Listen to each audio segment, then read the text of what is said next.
4 UN resolutions adopted in 1993 confirm that Nagorno-Karabakh is an inseparable part of Azerbaijan. The resolutions urge the withdrawal of the occupation forces and request that necessary security conditions be put in place to guarantee the safe return of all displaced persons.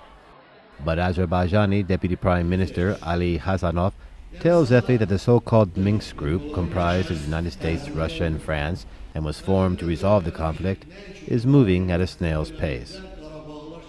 All these countries are permanent members of the Security Council, and they took this decision of immediate and unconditional withdrawal. In fact, what is happening is very potentially dangerous for the region. In 1992, on the night of February 25th and the morning of the 26th, Armenian troops that had been holding the city of Khojaly in a months-long blockade increased their offensive with heavy shelling and reinforcements. 613 civilians, including women and children, were killed. 487 were wounded. 1,275 were taken prisoner, and 150 were reported missing in what is known today as the Khojaly tragedy.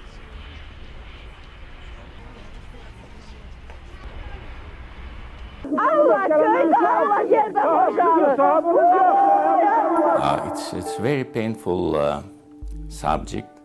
It's painful for every Azerbaijani. It's very emotional.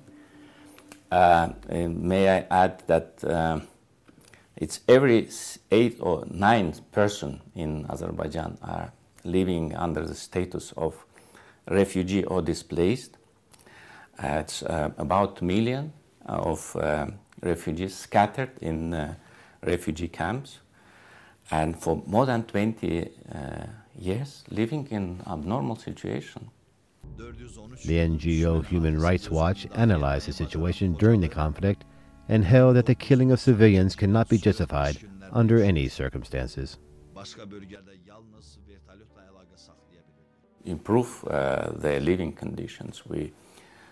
The government investing in construction of some, at least some more or less decent living conditions and houses with some gardens, but of course people are desperate. They are very disappointed with the attitude of international community. After the end of the war in 1994, Armenia was in possession of the enclave of Nagorno-Karabakh, and the population there was forced to move to other enclaves. About an hour outside Baku, there is a sanatorium. It is a former hospital where some of the refugees of the conflict were temporarily housed. 22 years later, they are still there. The sanatorium, as it is known among the Azeri population, is in a moldy state of decay, overcrowded and entrenched in poverty. Each displaced family lives in one room of the old hospital. The terrace has become the kitchen.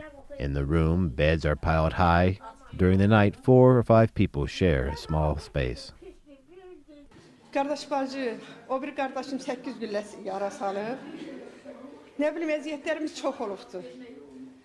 İndi nə bilim, istəyirəm ki, hökumətimiz, devlətimiz Allah rəhbərimizə, prezidentimizə dəyməsin, can sağlığı versin, uzun ömür versin. Bugündən sonra nə bilim, sülh yolu ilə torpaqlarımızı azad eləsin, biz öz torpaqlarımıza qayıdaq. Hə, ondan sonrasını kifayətdə elə orada deyir, amma mən qulaq astım. Mamam gibi orada öldürmədilər.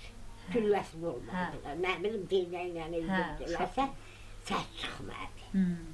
Orada elə gəlir, gətirdiyimiz ki, balalarımız sağ-salamat olar. Hava atan, vallahi 2 otaqlı, hərənin bir otaqlı bala, 2 kravatlı yerlər. Burada insan 25 il, 5 ildən, 3 ildən hava kimi yaşayaq burada.